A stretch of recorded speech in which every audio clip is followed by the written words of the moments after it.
Whoa, what a game that was. Newcastle United 2, Chelsea 2. And guys, I'm traveling, it's different background. I'm traveling for my friend's wedding, and I was out last night. I was just thinking to myself, I need to get home at a reasonable time so I can watch the Newcastle Chelsea game.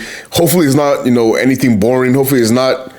It was everything I needed out of a football game. A stereotypical game of two halves, literally.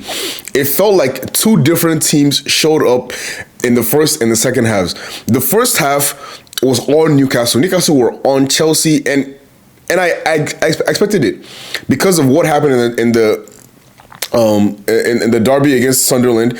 When you lose a derby like that, the next game is you usually perform better. You just imagine a Manchester derby, a Merseyside derby. Whoever loses or gets embarrassed in that game, they come back the next game.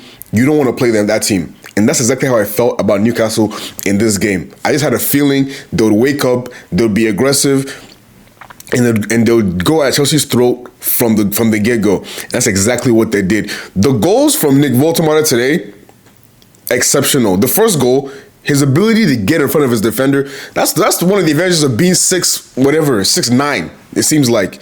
6'6". He gets in front of his defender, gets a foot on the ball, or at least pressures the defender, and then it falls in the back post to Anthony Gordon. Great save from Mauro Sanchez, and then easy finish from that point on. But the second goal is what really is the one that's really impressive, because the way he's able to manipulate the ball and redirect it into the corner the way he did was exceptional. That's the kind of things that this guy, the kind of glimpse you've seen from him in his time at Stuttgart, in his time with the German national team. He's so technically gifted. He's so silky and cute with his touches. That's what those two goals basically showed me. And I've already known that, but he kind of needed it after the week that he had. After that own goal against Sunderland, he needed a moment, a performance like this, a moment like this to kind of say, okay, sorry to Newcastle fans, this is what I can still bring you on the offensive side of the ball. But then after the first half ended, Newcastle just stopped playing football. They actually stopped playing football, and they do this consistently. 11 points now dropped from winning possessions. That's terrible. That's terrible. I haven't looked at the table, but wherever Newcastle are, I'm sure if they had those points back, Newcastle would be in the top 4. Newcastle might be second. I don't know how many points they have, maybe around 20. But that's what's hurting them this season. The inability to keep leads and continue from a winning position and just see out the game. If Newcastle feel like it seems like they have no ability to just see out a game, which kind of doesn't make sense because you have the likes of Bruno Guimaraes, you have Tonali in the midfield, and then you have a guy like Woltemade who can hold the ball up. You have guys who, with pace, Elanga, Gordon, Barnes, Murphy, that you can launch the ball to. You can sit back, so they have the tools to hold a lead and just keep the lead. And they somehow never seem to do it. I don't know if it's a management issue. I don't know if it's a player personnel issue. I don't know what the issue is. But it's what's hurting them this season. It's going to continue to hurt them until they figure it out. But that second half, Chelsea come out and instantly Chelsea are aggressive on the front foot. Free kick from Reece James. I don't know if I'm being too harsh thinking Ramsdale could have saved it. I have to really watch the replay and see how far it was in the corner. Maybe he put too much pace on it, but it seemed savable. Let me say that, right? Chelsea are back in the game instantaneously. And one of the worst things you can do is concede a goal in the first five minutes of the second half, because then you're the entire second half you're under pressure. You're hoping that the team that scores the goal to cut the lead in half, you're hoping that they don't keep that momentum on for the next 10-15 minutes. And that's exactly what Chelsea did. Continued pressing, continued the momentum. And first of all, I will say this though, I think that's a penalty. Chalobah on Gordon, I think that's a penalty. But I think what hurts Newcastle in that situation is the fact that it's Anthony Gordon. Premier League refs are so used to him diving and making the most of every contact, making a meal of every situation, that I'm sure they looked at that and they were like, whatever, bro. Like, we don't even care anymore. I'm sure that factored into their thinking. I'm not saying it's right or wrong, but that's probably factored into their thinking, and they were like, nah. But that to me looked like a penalty because he didn't get the ball. It didn't even seem like he made an attempt on the ball. It seemed like he made more of an attempt on Anthony Gordon. But hey, as a player, as a Liverpool fan, as an Anthony Gordon hater, it is what it is.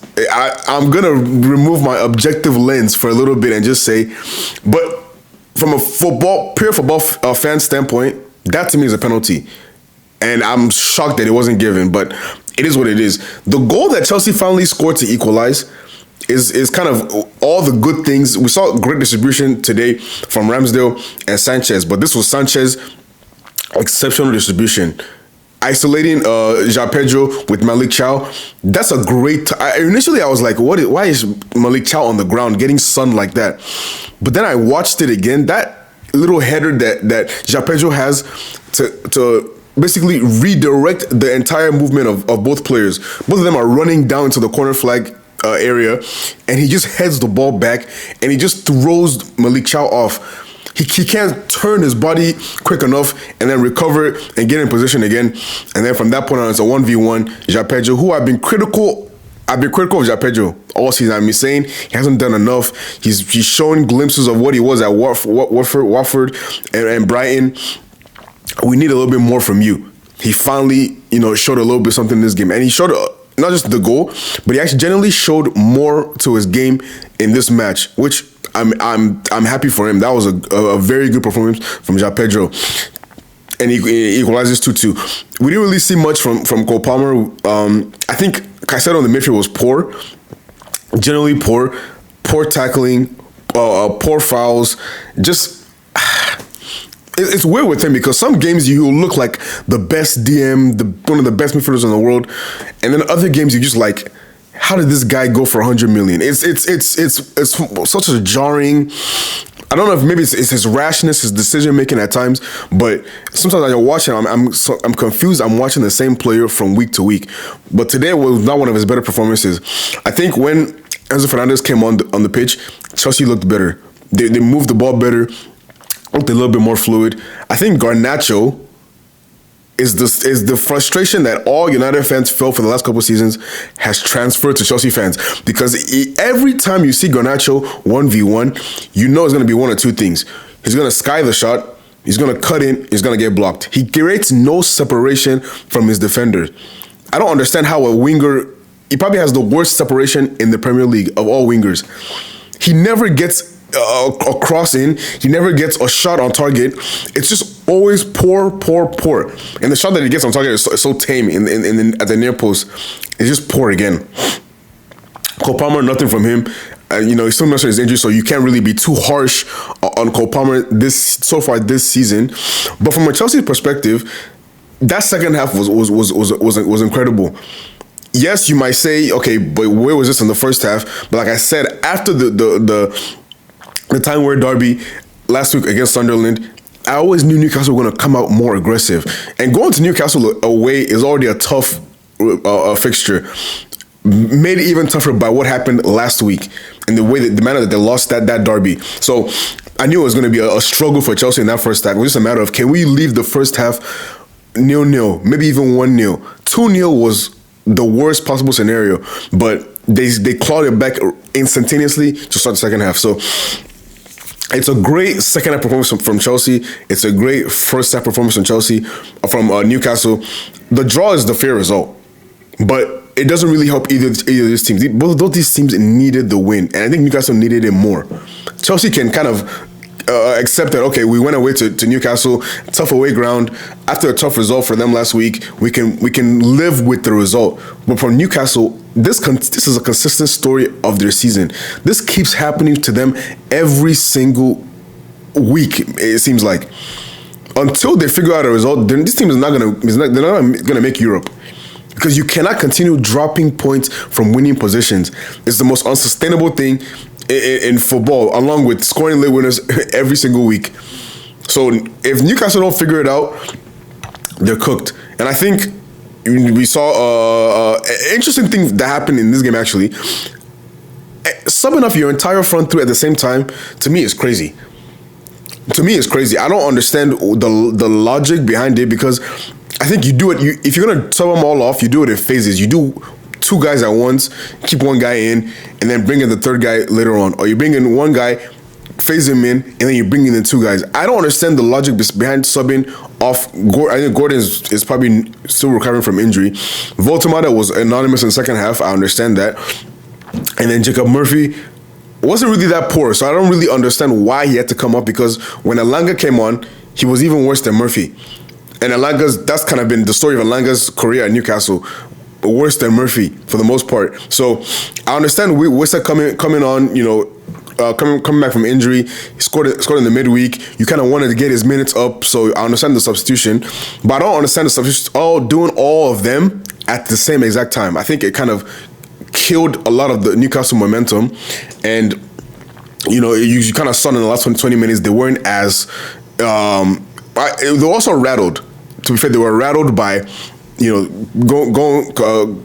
Chelsea equalizing, making it 2-2. They were a little bit rattled, so I can understand why you wanted to change things up, but it just felt too erratic to make all those subs at once. So it's an interesting game to look back on. Chelsea fans, are you happy with the result? Newcastle fans, are you happy with the result? To me, I think it was a fair result. I think both teams did enough in each half to win the game in totality. But that results in a draw. So great game to wake up to. And now we have a long day of Premier League football to go to. Man City are playing, Liverpool are playing, Arsenal are playing. So it's going to be a good day to just sit home and watch football. And then I have the wedding later tonight. So I'm excited. Let me know your thoughts in the comments, guys. Like the video, subscribe to the channel, and I will see you very, very soon. Peace out.